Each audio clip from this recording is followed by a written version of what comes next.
The original animated version of C.S. Lewis's The Lion, the Witch and the Wardrobe is a charming addition to the literal classics originally intended for children.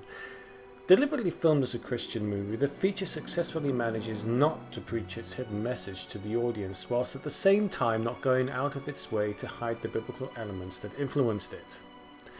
I remember this being such a big thing since the Ralph Bakshi Lord of the Rings movie in 1978 in the Christian film market, and it was an obvious cash-in.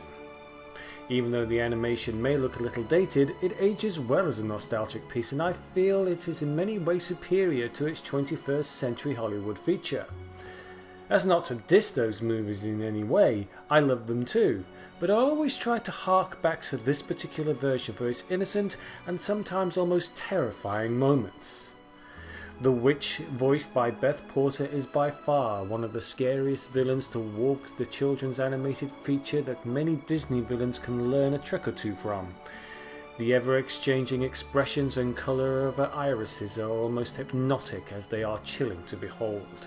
Aslan, played by Stephen Thorne, is an imposing but kindly figure not to be messed with, and as wise as he comes, he is no stranger to jest, play and the odd mockery.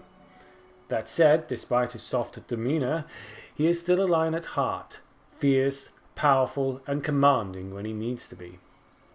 The children are well played and portrayed as paradigms of innocence, fast finding themselves having to be mature bastions of inspirations to their forebears.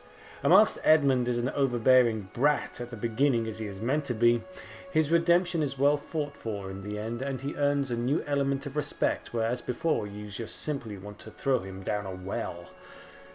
And the soundtrack. If I could just comment on the soundtrack for a moment. Composed by Michael J. Lewis, a wonderful overture that hides the many flaws in the animation.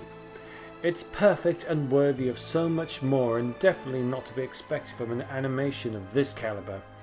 It's hard to find, but if you can, even if you don't watch the movie itself, at least listen from time to time to the finest music many films have to offer. Majestic, magical and inspiring in every way.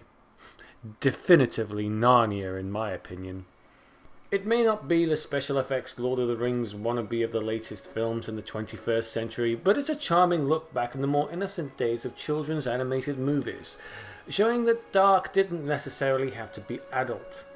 And even children can handle mature subjects without having to be overwhelmed by the topics at hand. And as a bonus, for what it's worth, it may have been a religious movie at its heart, but I certainly didn't feel it was preaching anything to me in any way, and treat it as much as a beloved classic as I would The Snowman, or indeed The Box of Delights.